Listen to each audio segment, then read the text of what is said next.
So when was the last time you had to go to a job interview? The last time I had to go to a job interview. You look like you're about to go to a job interview right now. I want to be right, man. I wanted to make sure I was, I earned this shirt and everything, man. For real, man. My girl was like, you got to make sure you look right. If you're going to be on camera, you got to do this. Yeah, man. Oh my God. The last time I probably haven't been on a job interview for the last 8 years. Yeah. 8 years. That's pretty good. G-Money, when's the last time you went to a job interview? Probably like 21 years ago. 21 years ago. That's pretty good. I'm assuming you mean outside of like going to a shop. I was this job interview altogether. Altogether, yeah. Altogether. I feel like the last time I went to a job interview, it was when I went to get my job at Sacred Tattoo. R.I.P. Yeah, did they close yet? I feel like, I don't know. But I heard that they posted something about it. Yeah.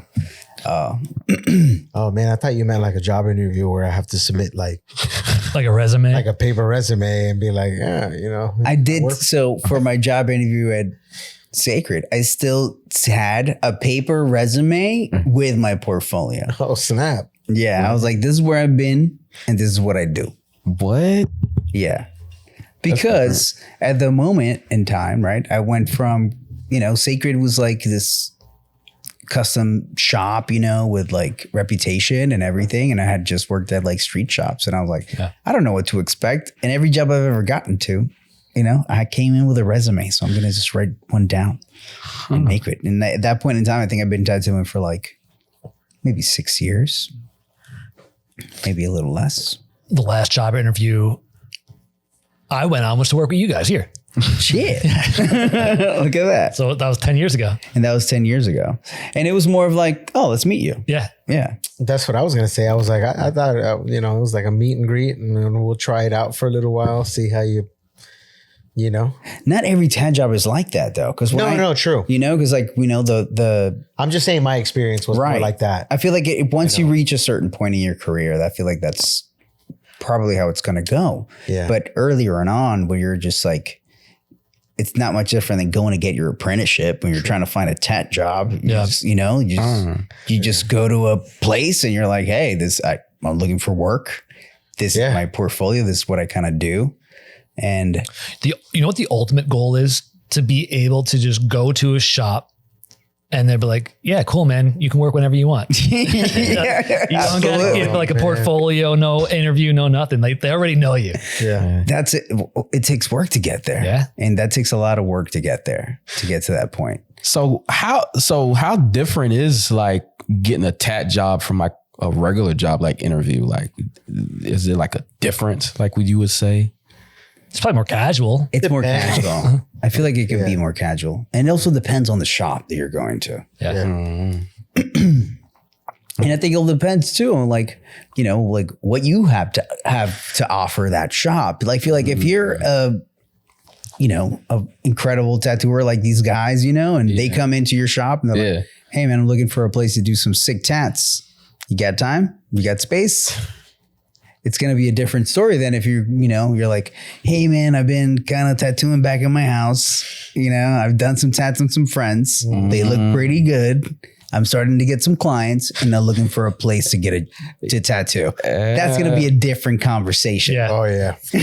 I can see that. I can definitely see that. Yeah. That's pretty cool. Even if those tats are good, and mind you that, even if those tats are good, it's still going to be a very different conversation. Because it's risky. Yeah. It's risky. Anybody who's taught themselves has a lot of bad habits and they're going to be bringing those bad habits to the shop. You don't know what those bad habits are. Yet. So you're going to have more questions to ask. It's going to be a lot more. You know what, John? I'm cutting out here. You're cutting out a bit. You know what I liked about the interviews that you've done here is that you kind of included other people in the shop with the hiring process. Yeah. That's cool. I like that. That's different. Really? Yeah. So how do y'all do it? Y'all just sit around in a room and everybody Absolutely not. Sometimes. Absolutely not. Sometimes I will talk to a person very briefly, and then I'll have somebody else who I really like to spend time with and who I get along great with at the shop. Hey, go talk to this person. because Tell me what you think. tell me what you think about them. Tell me what you think hate about him. their vibe, you know? He sucks. I don't like his attitude. Because ultimately, you know, like they're going to spend more time, they're going to spend just as much time with that person as I will, and it's everybody else in the shop. And I think like if you're, you know, looking to keep a good flow and a good mojo in your environment, man, you got to include the rest of the people that are going to be in it, you know? That's actually really smart, because I think a lot of times, especially when you talk about hiring somebody, you thinking about, of course, that individual, but you don't think about the aspect of like, okay, do they fit inside the environment? Are they the type of person that can get along with everybody? And I think sometimes that gets overlooked in really any job. So I think that's a very smart process that you incorporated that here. Like, that's cool. I like that. I feel like I've learned that with time, you know, and from going to and being on the other end where I've seen like when I've been at a shop and somebody else comes to the shop and they don't really feel like they fit in. And also I've learned that from being in that position too, where you bring somebody else and you're like, oh man, you know what? I think the best bet is to have everybody to kind of just give you, but I don't think you need everybody's opinion, just one or two of the people that you really, really value and trust. I like that. It doesn't need to be like what you said in the beginning. I was like, let's put this person in the middle and a whole circle is going to gang around this person. And you're like, nah, it's not like a gang initiation thing, you know? I like that though. I like that. I think that's cool. That's cool. Yeah.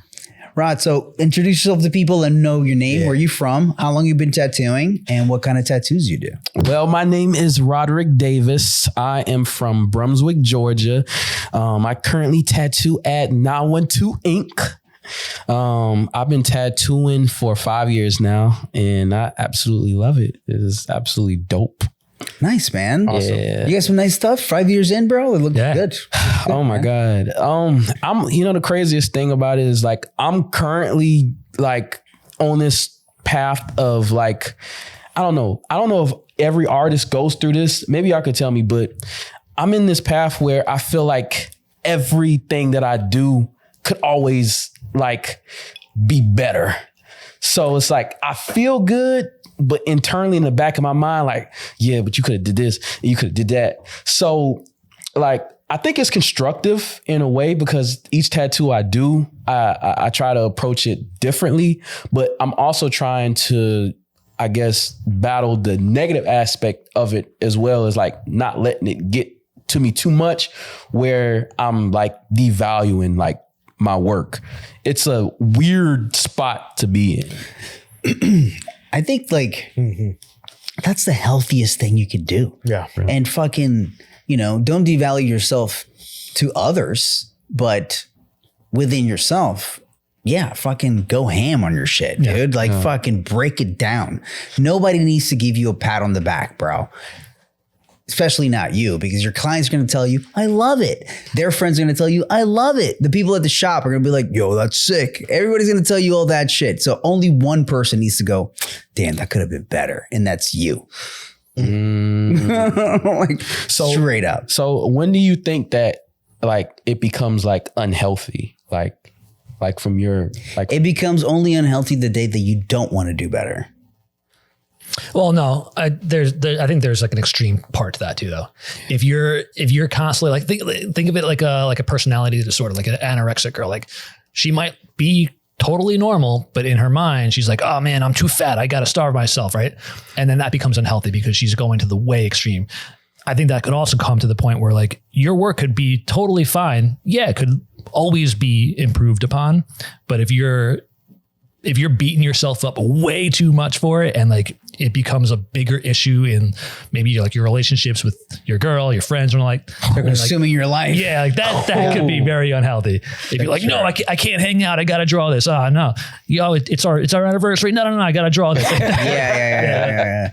I thought of it in the way where like, you know, if you would think like, oh, my work sucks. And maybe your work does suck, and you're like, oh, why do I even try anymore? As much it sucks all the time anyway. You know? You know? It's like, why would I even try? Because it always sucks. You know, like, it might be really back a little bit. Shit, man. But no, it's a good question, man. Like, have you been how do you look at your work? Like, do you do the usual of like, we do a tat, take a picture, go home that night and fucking be like, fuck. I do feel like it's a combination of that. So it's crazy. So I would say, first starters, I come from a small town, right? Brunswick, Georgia. There's not that many people. So the competition is very like slim there. So if you're like really good, you get praised for being really good. That's like, good. Yeah. But in a way, if when you're in a small town and then you come to a city like New York or, you know, Miami, when these people are on TV or Ink Masters or wherever they're at, and you see some of the most sickest stuff and it's like, oh my God. How many shops are within your area? So I would say that matter. I would say it's probably only about a good 4. God damn. Yeah. Guys, I think we need to relocate. 4 and like how big of a I'm gonna get my family out of the city. We're gonna go to I'm just, you know what? I'm just gonna dartboard the map of the United States. You know what I mean? Just dartboard it and be like, ooh. The radius, I would say, like I said, it's, you know, Brunswick is pretty small. So I would say it's a pretty decent size. It's like, it's not like they're like a mile or 2 miles apart from each other. Like you kind of got to drive maybe 5 or 10 minutes to the next. I would say each one of them are like 10 or 5 to 10 minutes away from each other. Of a drive. You can go within a 5 or 10 minute walk and get to the other shops in the area. 5-10 minute walk. Man, it's insanity over here. How is that for y'all though? Like being in a big city, do you think that kind of like raises like the competitiveness or the... Of course. It's the same as in any... Absolutely. Every aspect of being in a big city like this, where like when you think about food, like a restaurant that's not offering excellent food and excellent service, they're not going to make it. There's too much competition. There's too many options. So like if you don't give me what I'm looking for, I will go somewhere else. I'm going to write my little review and I'm going to fucking just be like, tell my friends not to go there. Yeah. And then I think now, especially the way like in 2025, now you got so much like you used like the restaurants as an example. Now the food don't got to be good. The atmosphere got to be great. The customer service got to be great. The layers of the experience, you know? Yeah. So now I think that's the biggest thing that I'm also learning too in my tattoo journey is the fact that it's not just, you know, about my work. It's also about my personality. It's also about how I interact with people, how I make people feel, you know, when they're in my chair. So I think that's the biggest thing that I try to go for, but ultimately I ain't feel like I do like really think heavily like on my work. And bravo, young man. Bravo to that. Because that should be, that's really one of the things that I feel like early in your career, that's as you're working on that as much as you're working on getting better at tattooing. Like you're continually trying to get better at tattooing, but also how to deliver a better experience to the people that you get tattooed by, to the point that every person that you tattoo starts just connecting with you and they're like, oh man, this is amazing. I'm going to tell everybody how great my experience was with you, you know? Okay. Or when those people are like, and I feel like in everybody's career, there's going to come a time where you're going to get your first regular, you know? And I feel like it's difficult to get your first regular, your first person that gets a tattoo by you. And they're like, I'm going to book another one 2 weeks from now. I'd be like, oh, and then another one 2 weeks from now. Matter of fact, I got another spot here and another spot there. How you start building your first sleeve ever, you know? And being able to get that. And once you know how you got it, is about being able to replicate that over and over and over and over again. Yeah. Because honestly, I think think about how many days in a year do you really have to tattoo? You don't need to get a bazillion clients. You just need enough people to fill your year with cool tattoos that you want to do. And there's no better way to fill your time than with people that you like to be with. And usually the people that get tattooed by you like often like that are the people that are like, oh, I'm tattooing fucking this guy again. Sweet. Yeah. It's going to be an easy day. Yeah. Because normally those guys who are getting tattooed repetitively are the chillest dudes. They're not going to give you a hard time about like little design choices. Okay. Yeah, you want to do that? Cool. I got some spot. What do you want to do on here? Yeah, cool. That's cool. Do that. Yeah. Whatever you want. Probably people that you wouldn't even like mind hanging out with. Yeah. And over time, you end up, they become people you hang out with. Exactly. Like, they'll just come by. Like, it happens a lot. It happens a lot. I love those clients. You build those relationships. Yeah. So you started in 2020. Mm-hmm. Yeah. So you were a COVID baby. I was a COVID baby. Honestly, it was an interesting time because I literally got into tattooing, and it's a whole crazy story even how I even got into tattooing. But let's hear it. Let's hear it. Yeah. Oh my God. So, oh man, I don't even know where to start. So to start off, it's like when my wife asked me, like, "Oh, tell them the story of how we met." I'm like, I'm not ready for this. Yeah, I'm not in the storytelling mood. So pretty much, I was homeschooled my whole entire life, right? Never been in the public school system.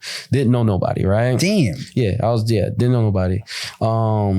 So really, the only social interaction that I had was when I started college. And that was pretty tough, just trying to get accustomed to everybody and just trying to learn everything. So while I was homeschooled pretty much my whole entire life, all I did was just draw. And just being homeschooled, that's how I got good at art, because I was just home all day. Yeah. So I started to get very popular in my town for just being an artist and drawing, because nobody was doing what I was doing. One, I was young, I was black. How did you get popular? Honestly, just like, how did people find out about you? So through social media. Okay. Social media and just posting what I post, because where I live at, on the coast, you have artists and you have art galleries there, but a lot of it is just like seashells and other shit like that. Sea stuff. Yeah, sea stuff. Beachy. But when I was like putting out my paintings, like I was doing like a guy like sitting in like the city smoking a blunt. Like I was doing pretty much like just regular shit, like everybody, like, like our life. I was painting the stuff that I was going through, and the stuff that, the people, at least that I knew, like my family members was going through. Mm-hmm. So I started to become very popular for that. And then, then 2020 was also one of those years where we was going through a lot of course, COVID happened. And then there was a lot of like social like justice and all that stuff, and the riots was happening. Yeah. So I was just making art just based off of just life, just the regular stuff that was going on. And I did a mural that went viral. And I ended up being on the news, and it don't sound like much, but when you're, like I said, like, again, like when you're from a small town and you walk into Walmart and you're on the front page, like everybody knows. Everybody knows. Everybody knows. That's so awesome. I come from I'm basically coming from being in this room, like being a kid, like, like not knowing anybody, to really technically within a year or even a summer, just being thrown out there and everybody knows me. Yeah, being known. Yeah. So the shop that I'm at right now, they heard about me, because somebody just ran in. It was like, "Did you hear about this kid? He just did this mural, and I seen him on the news, and y'all need to check him out." And the owner during that time, which is now my father-in-law. Yeah, cool. that was crazy. Now my father-in-law, Tattoo Mike, I love that man to death. He said, "Get him here now." He called his wife, "Get him here now." So she called me and she just said, "I want you to come do a mural in our shop." And I was like, "All right, cool." So I came to do the mural, and I walk in, and the first thing he hits me with is like, "You ever thought about becoming a tattoo artist?" And I was like, "I don't even have any tattoos." Like, cause like I said, I'm just kid. I'm like this church kid, like I said, like don't know nothing like about it. And he was like, you can be a tattoo artist. I'm telling you, you could do it. You're like 22 at this point. I'm 22, yeah. 22 years old. I'm 22. Just graduated college like maybe a year or 2 years ago. Just got my first corporate job. I'm driving a corporate truck. Like I'm real corporate out like right now. I'm still like learning about everything. So yeah, so he was like, I'm telling you, you could be a tattoo artist. I said, all right, well, I think about it. Now remind you, all of this is just within one day. And he was like, all right, he's like, so when can you do the mural? I said, I don't know. He was like, can you do it today? And I was like, I guess. Today. I guess. I mean, what you want? And he said he wanted a bridge on the wall. So, I said, all right, well, I got to go back home and I got to get my painting stuff. And he was like, no, don't get your painting stuff. Here's the money. Go to Target, get whatever you need. I don't care. And I was like, this dude is amazing. All right, cool. He's gonna pay me whatever I want right now. And he's gonna give me the art supplies. I go get it. All right, cool. And this is like, I think I charged him like $500, but it was like maybe 2 hours worth of work. Mm-hmm. So I'm just like, this is the end of the night. I start painting this mural out. I'm painting this bridge or whatever. And he's like, after he sees me paint, he's like, wow. And he's like, I really think you should give this tattooing a try. And I'm like, well, all right. Well, first I don't have any tattoos, so I at least got to know what it feels like. Like all this was in the same day. And he's like, all right, cool. We'll come in the room. And I was like, all right, cool. So he says, now close your eyes. Yeah, close your eyes. Where's this going? Where's this going? Close your eyes. I don't know. He's like, close your eyes. So the guy. He's telling you to play pants down too? I was like, man. He's like, close your eyes. So I was like, do tell. I don't know where this is going, but okay. Yeah. So I close my eyes and I feel him fucking with my arm. And I'm like, what is he doing on my arm? And I open he said, all right, you can open them now. And I open them. And I see this tattoo. You probably can't see it, but it says, it's actually on this arm, but it says Humble Beginnings. And he's like, you like that? And I was like, yeah, I like it. And he was like, well, let's run it. And he tattooed me literally that same night.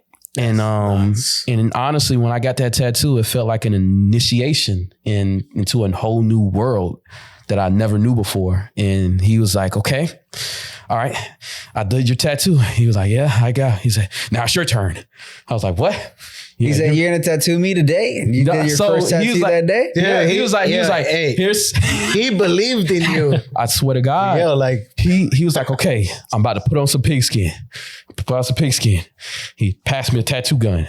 I held it backwards. He was like, me flip it around. I was like, wait, he had this pigskin laying around. I swear to God, he had everything laid out. Yeah. Like he believed in me. Like he knew. So he was like, all right, you go on the tattoo gun, flip the tattoo gun backwards. And I flipped it around and I tattooed. And I was like, okay. He's like, what you think about it? You like it? And I was like, yeah, it's cool. So I went home. Now remind you, I come from a Christian family. My mama hate tattoos. She don't like tattoos or whatever. I was still staying with my mama at the time. So I pretty much sneaked back in the house. And I was like, I'll explain this to her tomorrow. Okay. But I literally went the next day. I woke up, I went to work, and all I could do, like I'm supposed to be working like in my cubicle or whatever, but I'm sitting here looking at your tab. And I'm like, yo, I gotta go back. Yeah, you're like, I gotta learn how to do this. You got the bug at that point. Yeah, the bug. It's the bug. So I literally I couldn't stop thinking about it. So I immediately call him up after work, and I'm like, yo, you think I can come in and practice? And he was like, of course you can come in and practice. Like my father-in-law is very he's just like, he's very, very exaggerative. Okay. Of course you come on and practice. And I came in and the first thing I came in, the receptionist at the time, she had a thing for me. So she was like, you can do your first tattoo on me. And I was like, all right, let's do it. Is this now wifey? This is this is totally different. I'm not trying to get you in trouble. No, I told the story so many times. So I do her tattoo, and that was my first tattoo. And this is not this is the second day. I swear to God, this is the second day of even meeting this man and meeting the shop. I do my tattoo on her, and then what did you give her? I did like a rose, basic little rose. All this is the same day. So then he puts out a post on Facebook. Now, remind you, I'm known at this time. So, like I'm viral. Like I just been in the Brunswick news. I was in a newspaper and then so he puts out a post and said, yo, I got Rodrik here at 912.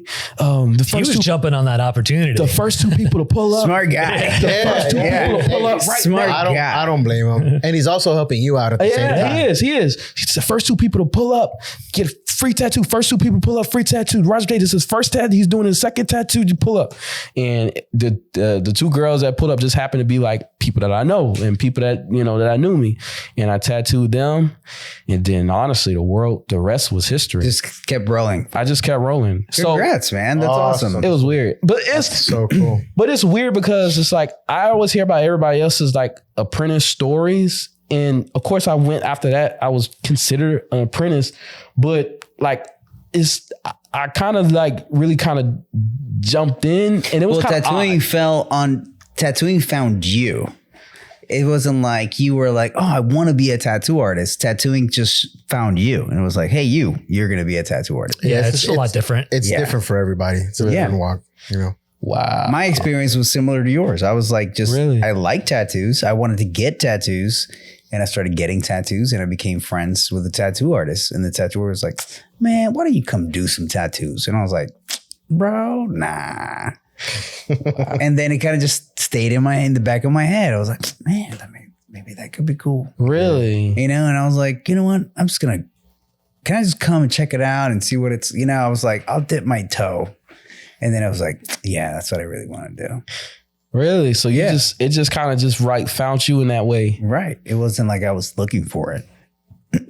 So at one point, like in time, did you like really knew like, okay, like this is like what I want to do? Like, so I think when his first client took off her top, he was like, tattooing's for me. It was until I went to my very first tattoo convention and I got to see the very best tattoo artists from around the world. And then, because like the guys that I was working with at the time, they were tattooers, but they weren't doing anything that was like mind blowing, Magazine shit. Yeah, they weren't doing any magazine shit that you were like, wow, dude. After I saw my first like group of people that were making stuff that was like, that's so sick. Like, that's incredible. And then when I learned, I'm like, oh, this person's from like the other part of the world. They were able to make it all the way to the other side of the world and do what they love to do. That completely changed my mind on what tattooing could be, right? Before that, I only saw it as this thing that, people did in, a small place or like in a, it was like a local thing, I never thought that it could be international, a worldwide community. I didn't know any about that, right? So like once somebody just showed you a little bit, peek through this little keyhole right here, see what could be on the other side of this door, and I was like, oh, wow, there's a lot there. Wow. I do want to put my time into it. And I feel like if you're somebody that's like, I have an obsessive personality. Mm-hmm. I already know this about myself, right? And whatever I get obsessed about, I'm going to go 150% into it. I'm going to get obsessed about it for a while. I'm going to just be like on it. And that's how it became for tattooing. Like once I like got into it, I was like obsessed with it for a very long time. Wow. And then that's how you're going to get good if you obsessed about it for a really long time. That's wild. That's crazy. So, do you think that there is a healthy level of obsession versus a negative? Like, that goes back to what Matt said. Yeah. I think that the only unhealthy level of obsession with tattooing is if it starts degrading the other things in your life that matter. Yeah.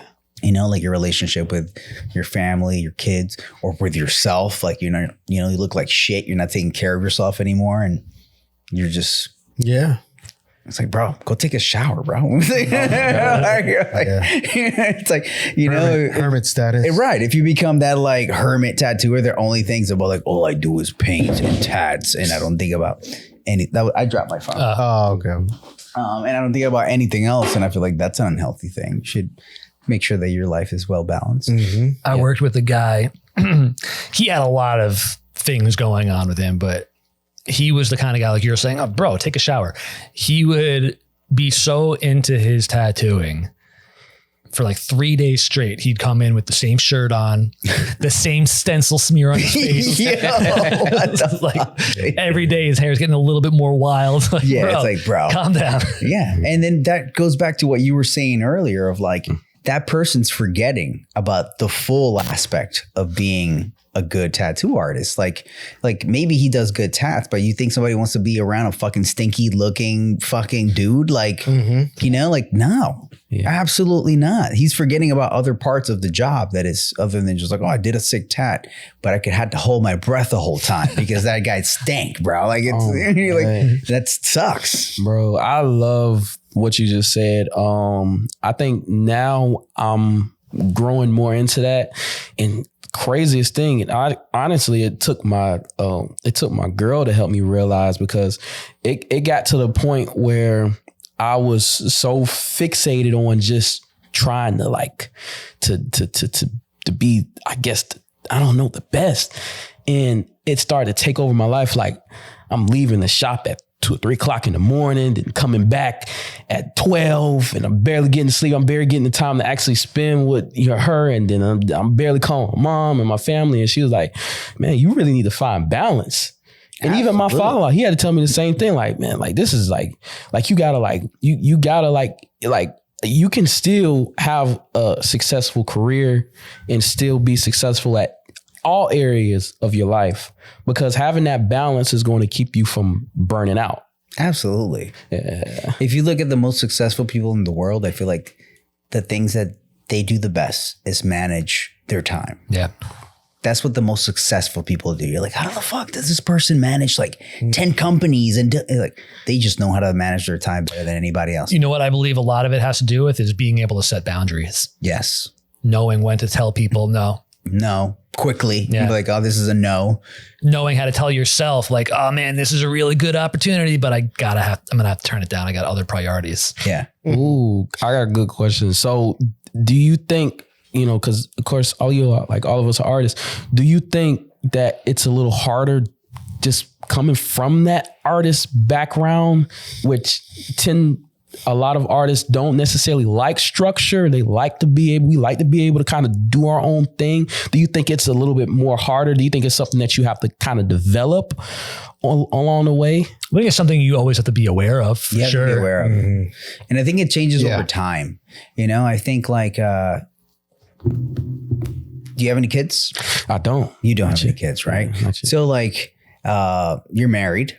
We're engaged. You're engaged. Yeah, engaged. Okay. Yeah. So Congratulations. Yeah, 2027. All right. Man. Yeah. I was gonna say, I was like, your father-in-law, I'm guessing that's the man that we're talking about, right? I was like, you know, I was like, man, he gave him tattooing and his wife. Like, God damn. Shout out, what's his name? Tattoo Mike. Tattoo Mike, bro. You're a great man, Tattoo Mike. I love that man to death, man. But yeah, man, I feel like it's all about, you know, being able to find the balance in your life, like Matt said, with things, and being able to say, it's like, you know what? I could take that appointment of that tattoo that I really want to do on that Saturday, but it'll make my wife so much happier if I don't take that appointment on that Saturday and I go do that thing that she wants to do with her. And that's going to make my life for the rest of the next 2 weeks so much better and easier and allow me to perform at my best. True. I can see that. Is peach picking a popular thing over down by you? I never really hear, like, I would like to think so, because we have a lot of farms and stuff like that around us, but like, I don't really hear too much about it. Yeah. I don't really hear too much. I was going to say, it's like, take that Saturday and go peach picking. Go peach picking. She would probably love that. Cause I mean, like, we're like totally like, as far as like our, like the things that we like we like a lot of the same things, but like, as far as aspect, like she's more of like country, like, you know, going and just being out in nature and stuff like that. I'm more of like a city, You know what I'm saying? I think that's great. Yeah. So it's like It's good to have that. That's good to have that balance. it balanced. Yeah. But I ain't feel like it took a while to find that balance for me, at least for me, like, cause it's like when you're so used to like living your life and doing what you do and doing everything. Being single. Exactly. Like being the way that you do it. It can be Being single with no kids. I remember what that was like. You got kids? Do you got kids? I do have a kid. How is it like? He's 8. Really? How does everybody always tell me being a father changes you? Like, do you think it really like, Yeah, for sure. Oh yeah, dude. really? Yeah. Oh, yeah. Yeah. Your priorities are way different. Completely different, dude. Really? Yeah. And everything that you enjoy doing, forget about it. You're not doing it anymore. At least for a couple of years. I just You got, trying to be a selfish bastard? Nah, I'm not trying So to be don't do anything for yourself whatsoever. Yeah. I love it, man. Just kidding. Yeah, kids are cool. Yeah, I just got a motorcycle. My girl got me a motorcycle for my as a gift. That's so sick, dude. She's totally a wife. That's What? wifey status. And I've been trying, it's like one of those things, like I ride every day, like when I'm getting ready. It's like one of those things that motivates me to go to the gym. Like I'm gonna go to the gym now because I get to ride my motorcycle. Like That's amazing, man. What are you riding? and but I ain't feel lie. It's like when you said like, you know, you might have some things that you got to give up. I thought about that. I'm like, dang, I might have to start riding my motorcycle as much. Like that's No, not at all. Get your girl a motorcycle next time. You buy her a motorcycle, and that's something you guys do together. But so having kids and stuff, do you think that it also like kind of like opens up a new doors opportunity because you end up finding a bunch of stuff? Like, of course, there's a bunch of stuff that you can't do with kids, but now because you got kids, like you can actually do like more stuff. Like, Nah. I'm gonna say no. I'm gonna say no to that. You're gonna find yourselves trying to make sense of situations, right? You're like, you're here, my kid's here. Let's talk. Like sometimes you're gonna go to places that you don't want to go, but your kid wants to go. And there's other parents that are doing the same thing. They're like, dude, I wouldn't be at this fucking Sesame Street thing if I didn't have this little motherfucker. So let's talk about it, bro. Yeah. And you're going to make some friends like that. So you're going to make some new acquaintances and different, but I wouldn't say it's the same thing. I just saw a comic doing a bit about something like that. And he was talking about how like, I don't have any friends. All of my friends are your friends' parents. Yeah. Oh my God. It's pretty close, dude. It's pretty close. Oh man. Because you, as over time, you know, you're doing things like I find myself like my time split between things for me, things that my girl wants to do, and things that my kid wants to do. I wonder what the colors separation of that pie graph look like. Yeah, exactly, right? so how do you able to manage, especially being a tattoo artist, because it's like our job is like very demanding as far as like the time that you put into it and doing, like, how do you find that time? Like, that's a great question. And it goes back to setting boundaries, like Truiano said. Like there's non-negotiable days, right? Okay. You know, and all you have to do is, if you have a calendar, you block those dates out. That is a no. Yeah. That's not going to happen that day. And that's it. And you stick by it. There is no it's not negotiable, you know? You keep that like that for as long as you can. And you make sure that you just, you know, if you have to make an exception for that day, then you do it if you really, really have to. But I feel like sticking by that, I feel like it's the best thing, you know? And I feel like as you have you have kids, you're like, I got to go pick up my kid at this time, at that day. I can't take the chance of working that day, because as a tattoo, you can't just be like, I'm going to call the school. I'm like, I'm still doing tats, guys. I'm sorry. I can't go pick them up because I'm still on this tat, bro. And these lights got to be crispy. Like, it's not going to happen. You're like, I got to pick up my kid at 3. There's no way I'm going to tattoo that day. So I got to be there at this. There's no way I should put a tattoo that day because I need to be there. The priority is to be there. Yeah. The flip side of that too is if you're working by appointment only, and let's say you're in a shop where the owner's pretty cool and the hourly time that like, oh, you got to be here at 12, you got to, stay until 8. If he's pretty lenient about that and you're mostly working on your clients, let's say like John was saying before, you got a couple of like really loyal clients that you're close with, guaranteed you can just call them, text them, be like, hey man, could we just move your appointment? Even if it's a couple of hours later, they're always going to be cool with that. I've never had a situation where I had to move my appointment to a different day or later on in the day.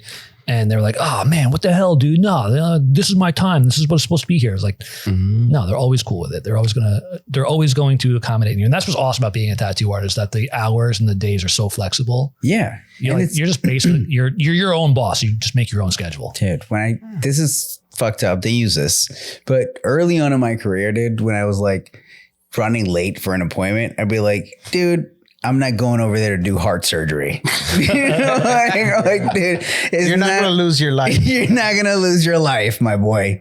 Like, dude, it's not like you need like emergency surgery right now and I'm running late to the appointment. I need the rose transplant stat. Yeah, guy. We came here to do tats, guys. Let's just be relaxed. Like, I need to feel chill. You need to feel chill. Yeah. Like, like, if I'm running late because of whatever reason, I can't have you be angry and like aggro about it. And the other way around, like if that person's running late and I can't be at the shop, or like, oh, I'm so mad at this fucker. You need to be chill, bruh. Yeah, so be chill. That's exactly why I stopped doing more than one client a day.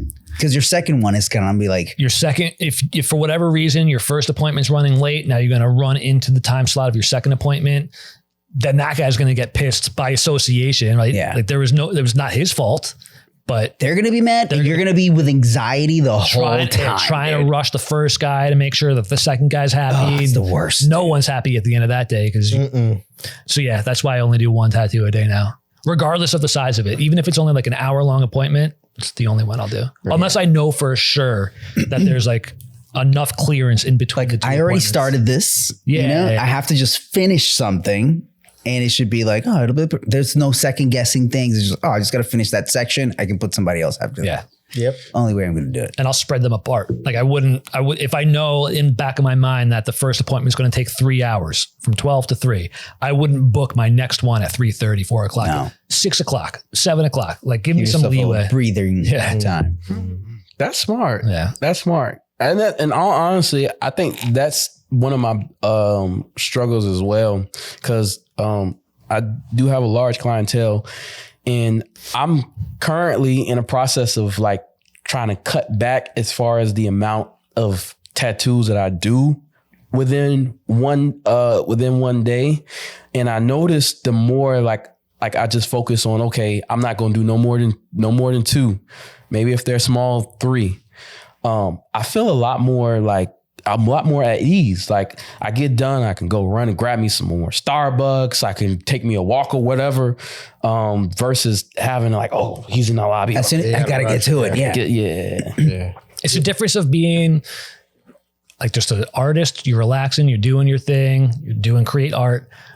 Versus like you're seeing, like let's say Starbucks for like you just did Starbucks. If there's a mad line out the door and all the baristas are like rushing to make everybody's order super quick and they're all stressed out, like that's not cool. Like you don't want to be that stressed at your own job that you love to go to every day. You just want to be like, all right, cool. Let's draw. That's not the art you want to get. Yeah. So have y'all ever had like asshole like clients and stuff like that? Like, of course. Of course. Yeah. How do y'all deal with kindness? I deal with assholes usually with extreme patience and kindness, but everybody's style is different. I'm usually very, very chill. Really? Until like I get to the point where I'm like, you know what? I'm going to stop being nice. And then I'm going to be just completely a fucking like passive aggressive asshole. I will reach that point. Wow. That's the honest truth. I've only been there like maybe twice. I have extreme amounts of patience. Yeah, me too. The only time that I've ever had a real situation is somebody, I think I may have told this story once before on the show. Somebody asked me for a drawing of a tattoo of their kid. And she wanted the kid to be like in an angel form. So I draw it out, and then she didn't like the drawing. So I go in the back, I change it up a little bit. She didn't like the second drawing. She said that, oh no, I want it this way, I want it that way. I'm like, well, why didn't you tell me I need this in the first spot? So I brought it back again, and I did like 3 or 4 different drawings, and she still didn't like it. And I was super calm. I was like chill the entire time. And she was getting angry with me because now I was wasting her time with all these different drawings. And I was like, you know what? I'm done. And that's it. And I was like, this is not going to work. It's game over. This is not going to work. So that was the only time that I really had a situation. You got to set boundaries. Yeah. End of the day, that's pretty much what it is. And that's even like personality boundaries, right? Like, what are you going to tolerate? How much patience do you have? How to diffuse, a certain situation or make it better. But like, there's been times where I know, like, where if a client is like either pissing me off or something, just like John says, passive aggressive enough to let them know that I don't think he's like, I think he's actually kind of. I think he's getting annoyed. He's getting annoyed. Yeah. And shoot, I better like, most people will get the point and they'll be like, oh no, I want to get a good tattoo by this guy. Let me not annoy him, And then there's times where I've had to like, let's say if a client was being like, I don't know, just to give you guys an example, I'm sure we've all experienced it, like a big baby, right? Sitting still, kind of like being super exaggerating the situation where we all know it hurts, but you're being a fucking baby about it. And like, my God, dude. Yeah. Nothing irks me like somebody that tenses up before you eat it. When you put your like rest hand, your stretch hand on, they're like, you're like, bro.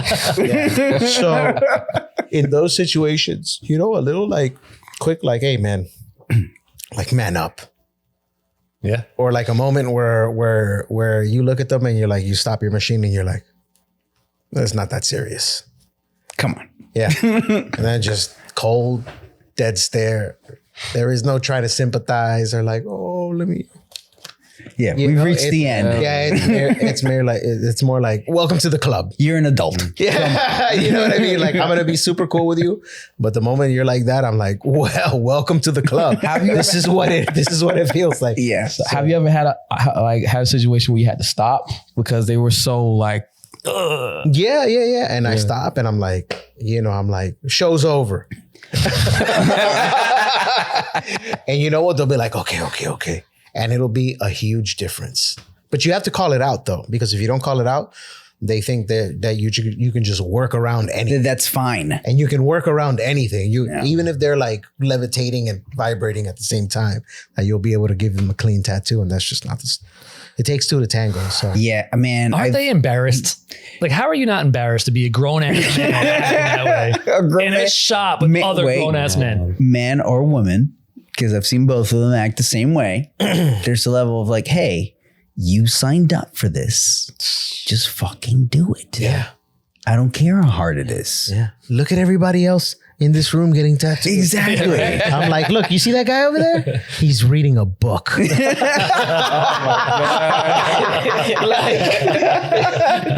look at that guy over there. Yeah. He's reading a book. You're over here pouring sweat. Like, come on. I think it becomes even more like crazy whenever like you walk in and they look like the most, they come in with the most toughest like demeanor and stuff. Like always that. the worst person. And those are normally the worst ones. Like it's the stereotype is real. It's like, crazy. The toughest acting, looking, sometimes the harder they fall. Hands down, I would say that women, though, they take it so much better than guys do. They do. For the majority, they kick our asses. Yeah. They handle pain. Shout out to the strong ladies out there. You guys kick our asses. They're tough. Yeah. Pain tolerance. That is true. Over 9,000. I've had. But when they're not, they're babies. Yeah. Yeah. So you're not in the clear, ladies. So I've had women that I've tattooed just be crying, completely just bawling, crying. And then I'll be like, dude, we can just do this another day. And they'll be like, no, I want to finish it today. You're like, it doesn't look like it. Right. I do. You're like, all right. Oh my God. And as soon as you go back, You're like, God damn it. This is making it so hard for me to finish this tattoo. Because usually you don't care. You're just powering through the tattoo as a tattoo artist. Yeah. You know, just not even just blocking out all that stuff. But if it's at that level, you start being like sympathizing. Yeah. And you're like, oh, I can't. Bro, I'm destroying this person. I just had a client of mine like go super viral. She I was doing this back tattoo on her, and she pretty much like boo-hoo, like sobbed, like screamed, bloody murder. The whole entire shop could hear. She cried throughout the whole entire like sweaty, like snotty nose cry. And she posted it on social media, and it got like I think it got She filmed herself? She posted herself of her. It got like 10 million. Her embarrassing moment Bro, became viral. It got like 10 million views. Oh my Oh wow. Oh wow. And I'm Did she tag you? she did tag me. Did it do anything for you? It did a little something for me. Everybody was like just in my comments like, bro, you're the strongest man I've ever seen. I can't believe you dealt with that, bro. I can't believe you dealt with that, bro. Bro, it was You got the patience of a saint.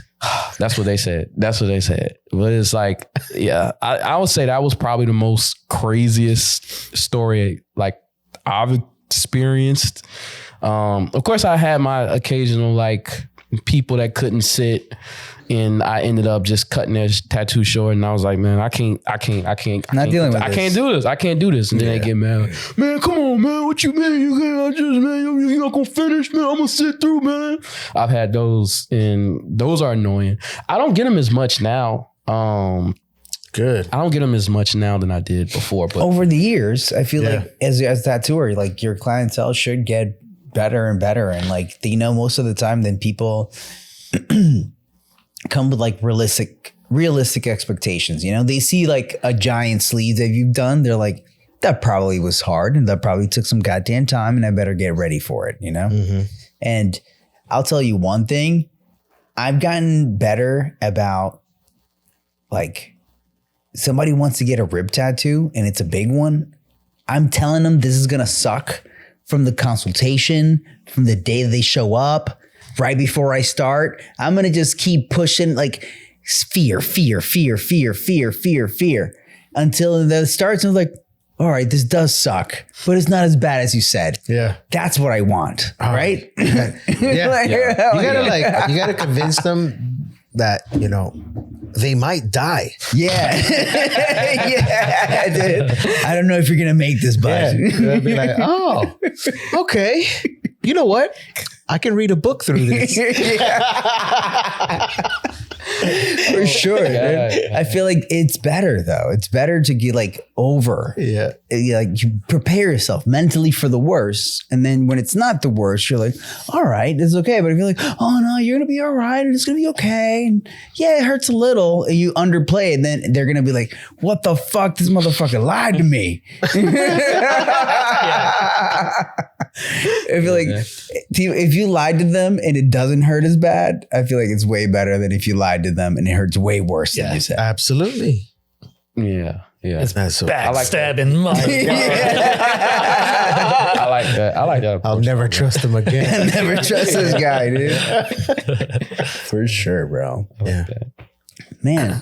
So most of your clientele comes from, would you say the shop locally, or do people reach out to you directly? Mostly people reach out to me directly. Do they find you through Instagram, through? So at first it was Facebook. But then I started to say, you know what? Like I need to get on Instagram more. And now Instagram is like flooded. But I would say it's kind of interesting because a lot, like I get most of my like older clientele from like Facebook, but Instagram is where I get like the people just graduating high school, just turned 18, like going off. That's what my young clientele comes from on Instagram. So it's pretty cool to have like a mix. That's good. That's nice. good. Yeah. I feel like in a smaller town, like one thing that in smaller towns, like Facebook communities are much more. It's going to be more prominent. More prominent. Yeah. Probably like better results when it comes to like people reaching out to you locally. Locally, for sure. For sure. Than in Instagram. Because Instagram doesn't recommend things to you based on where you're at as much as like I feel like Facebook does. Yeah. Like Facebook will even like show me groups of like, so I ride a motorcycle too. And like Facebook will show me like, oh, look at this like bike group in your area where they do bike trades and stuff like that. And all these little things that are like, I like, but they're all suggested within like my area. Facebook is like, I mean, Instagram is just all over the place. Yeah. And I think because it's small, like because it's such a small city and everybody, I guess, know everybody, it's like what you do gets amplified much more. So it's like, for example, like I'll go inside a club or whatever, and it's like, I'll see at least 10 people come up to me and like, yo, I want this sleeve and I want that sleeve and I want that. Like, it's kind of like that mostly when you're in a small town versus I'm pretty sure when you're here or any other bigger city, it's like more spread out. So people don't really know. People still do that, but they're less likely to follow up. I never found anybody follow up at his situation either. No, in a smaller spot? Really? Yeah, that's all talk. Do those people actually follow up after? I've had a few people. Like I've had a few people like a restaurant or a club or whatever. I've had a few people that like follow through. And honestly, I'm assuming everybody that comes up to me, they're just like, all right, okay, cool. Hey, I get this all the time. But I've had a few people like follow up, especially if I like actually like take my time out to actually talk to them and chop it up with them, and we become like acquainted and you build rapport with them. Yeah, I realize they're more likely to actually like come. Yeah. You make yourself more, memorable, personable. Yeah. And then people are like, it's more easy to be like, oh, I can connect my tattoo want with also sitting down with a person that already got like the chill check, So it makes perfect sense. It matters a lot. One of the very, very first tattoos I did was on a buddy of mine. And this is going back 20 years ago. And ever since, he's been recommending my name to anybody that he talks to. And it doesn't happen so much anymore, but now, like, he used to, every couple of weeks, maybe a month or so, he'd be like, hey, has anybody come in to come see you that dropped my name? No. He's like, what? I just told this guy about you. He said he's going to come see you. Like, no one said your name. 20 years. No one's ever come in based off of his recommendation. No way, dude. Not one. Not one. No way. And he's a therapist too. So like, he like really gets to know the people that he's talking with because he sees them over and over again repetitively. And that's because he's not promoting you right. If he's a therapist, he's like, no, I'm just saying, you know what you 20 need? years, 20 years. He needs some more healing. I highly recommend my friend Matt Truiano. Tattoo therapy. Oh my God. So do you think, would you rather like get people like referrals or like online as far as when it comes to like clientele? Which one do you feel works the best for you? I'd rather the client themselves do their own research and pick the artist that they want rather than someone be like, oh yeah, check out my boy. He'll hook you up. Really? Yeah. Because then they have no like, that's the times that I've found myself doing tattoos that I normally wouldn't be doing. Exactly. But since somebody went through the trouble of recommending me, and speaking highly of me, you feel obligated to do it. Now, like, fuck, I got to deliver, dude. Because I don't want to make that person be like, oh man, I went to your dude and he just said that my shit was dumb and that he didn't want to do it. Like I don't want to be that guy. So I'm like, fuck, I'm going to do this tattoo because the person that recommended them, I know who they are. They're good clients, or they like, they spoke highly of me. I want to live up to that. And I think that that's something that like, people try to live up to what people say about them. It's just like in your nature to do that. If people say that, you're gonna try to live up to that. Really? See, I get a lot of that, especially being in the city I'm from. A lot of, in my case, I'll like, for example, I'll tattoo the mama. The next thing I know, I have the daughter, the son, the auntie, the uncle, and pretty much I'm tattooing the whole entire family. That's awesome. I get a lot of that. Yeah. So, but of course, I feel like I like the social media because it's like people already know my work. They already know what type of work that I do. So when they come in, they're like, okay, I already know. They have more trust in you. Yeah. Awesome. That's good. Yeah. That's very, very good. Yeah. I don't know. My favorite way when people tell me like, oh, how did you find out about I'm like, oh, dude, I saw this dude's tattoo somewhere and it was so good that I had to ask him who did that shit. They said, you got to see my boy Buck. And then that's how I started following you. And that's it. Yeah. That's my favorite. When people see a tattoo in real life and they're like, that shit was so sick. I need to get tattooed by that guy. Those people have the most trust. Yeah. They've already seen the finished product. Like, I've seen what you did for this guy. That shit was incredible. Like, why would I even suggest anything? Yeah. Like, and I love like when somebody's like, yeah, I asked him like, what did you ask for? He's like, I don't know. I just said do this. And he just came up with all this. Like, oh, that's the best. You over delivered. That's what you want to do. That's what you want to do. You want to over deliver. Yeah. Definitely don't want to under deliver. Don't under deliver. And don't just deliver, over deliver. My tattoos are all right today. But tomorrow we got a different story. Yeah. I feel like it honestly comes out a lot better, like as an artist, you know, when you know that person has trust in you, like, and you know, like they trust you, like it feels a lot more freer. Like, less stress. And I feel like me personally, I feel like I perform better. All of this stuff is all about, we've said stress so much and anxiety, like, because the job we do is filled with anxiety and stress. Yep. Like, and as you get better at it, you're able to manage it better. It's not that it's not there anymore. You're just able to manage it better. I would say it's almost like performing, like, like somebody that plays in front of a lot of people. Probably the first day they did it, they're like, "This will be really hard," and then they kept getting better at it, but it's still probably stressful. Yep, she's just really good at it. So and it doesn't matter if you don't feel like performing that day. Yeah, you got to deliver, my boy. Gotta deliver. I guess I got to do my thing.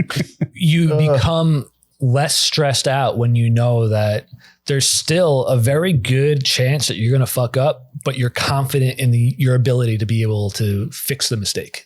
Yeah, like this ain't going to be the end of the world. It's fine. No.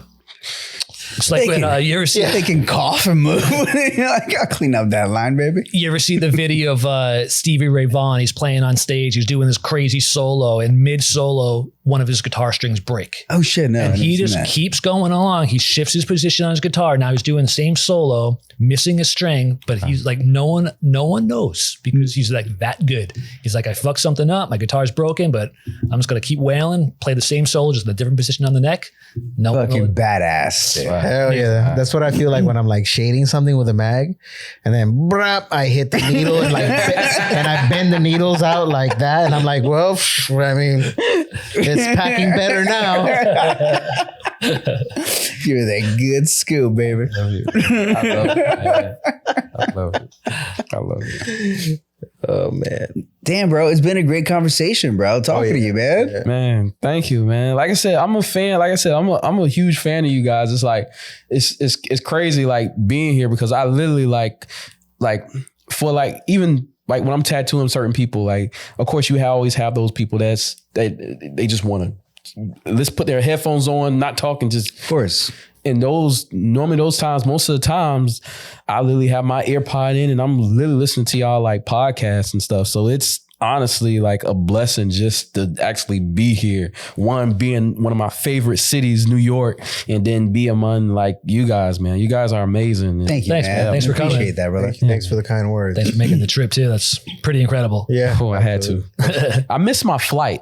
Like coming in. I did. I missed my flight and I got there and I was late. I was probably like, I walked in the door. My flight took off at like 7:15 and I walked in the door at like 6:45. Oh, and wow. I looked in my pocket and I was like, I left my wallet in the car. No. And from that moment on, I knew I wasn't gonna make that flight.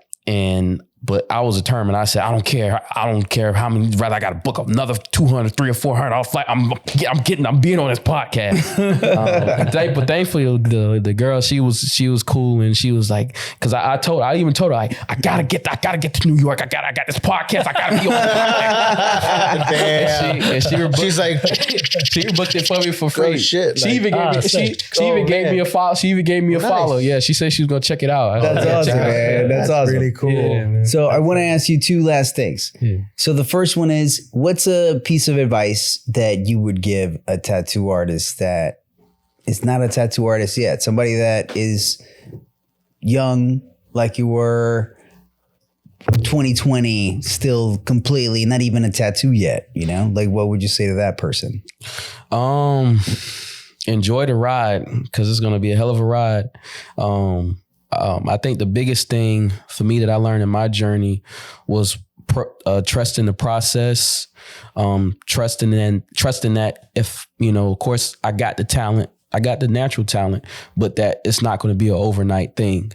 And don't compare yourself to other people. I would say compare yourself to who you was yesterday and try to be better, because I feel like depression and sadness comes from when you're, you know, comparing yourself to somebody that's been doing this for 20, Absolutely. 30 years, but you've only been at it for a few months. Like it's not going to come like that. Results, because you want those results so bad, so fast that you start like, you know, I know the feeling. I know the feeling. Man. Start being like, I'm like, shit, it's so slow, the climb to the top, but you know, it's worth it, because that's what it takes. It takes a lot of work. It takes a lot of competition, but most of the time it's a battle against yourself, just like you said. For sure. What's that saying? I'm going to look it up right now, unless you guys know it. It's something to do with like comparison is the root of something, or I got to look. Yes. What is that saying? Oh man. Let's see if you can find it. All right, we'll ask him the next question while I'm doing this. Mm-hmm. Damn. Fuck. Why do I know this? Comparison is the thief of joy. That's pretty good. Oh, yeah. Comparison is a thief of joy. I like the way that's worded. The second thing is, what would be something that you would want to tell your future self? You know, give yourself, future self, a piece of advice. Something that, because one of the things, and so you know this, right? One of the things that motivated me always to be like, oh man, like I want to do this podcast is because like these conversations are kind of like a little capsule in time, you know? Yeah. Maybe like I'll see this, or maybe one day your little you will see this. Yeah. What's a little bit that you want to leave behind? Never stop growing. I feel like being in this industry, I've seen a lot of people lose their passion just from the routineness, and it, you know, they do it so much to where it comes to the point where, okay, it's more about just making the money and just making the fast money than it is actually having a passion for the art, you know? So the biggest thing that I want at least tell my older self is, you know, don't stop being that kid that has those big eyes and that wants to, you know, that has those big dreams, because it's very easy just going through life and going through the ups and downs and family pressure and job pressure and all these pressures to take away that spark that you have inside. So yeah, that's great. Yeah. Well said, Rodrik. Very well said. Well said, brother. Well, guys, thank you so much again for hanging out with us. Shout out to our sponsors always. Oh, shit. So they're perfect. Our sponsors. All right, we'll say it. Tattoo Smart, Steadfast. Who else we got? Tattoo Pro, all you guys, even the guys in the past, all you Patreon supporters, you guys have funded us getting new microphones. Yes. I'm so sick of these microphones. Yeah, so you guys stop getting all these buzzes. They've served us well. They have served us well for 2.5, 3 years almost. Yes. Almost 3 years. Almost 3 years. Almost 3 years. Doing the pod, so. So yeah, we're, I made the decision today, we're upgrading to do microphones. Get some better Dude, I was sound. going to say, if Shure or Rode is listening to this podcast, it'd be nice if you guys battle it out for a sponsorship. Goddamn right, dude. Yeah, you know, I just want to use the best, and you know.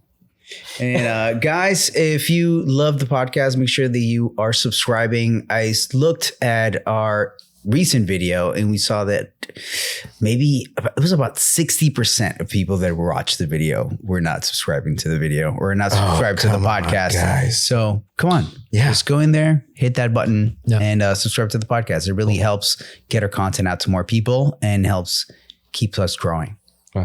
And help support the show by supporting the Patreon. I do have something I want to talk about in the after show. Oh shit. So we're doing an after show, guys. Catch that later. Yeah, you can check that out at patreon.com/honest-tattooer. Sign up to be a Patreon supporter. All levels get the after show. It's just a matter of how generous you want to be with your support. Yeah. Show us some love. Buy us a coffee. Bye. All of us. All right, guys. Take care. We'll see you next time. Peace. Later.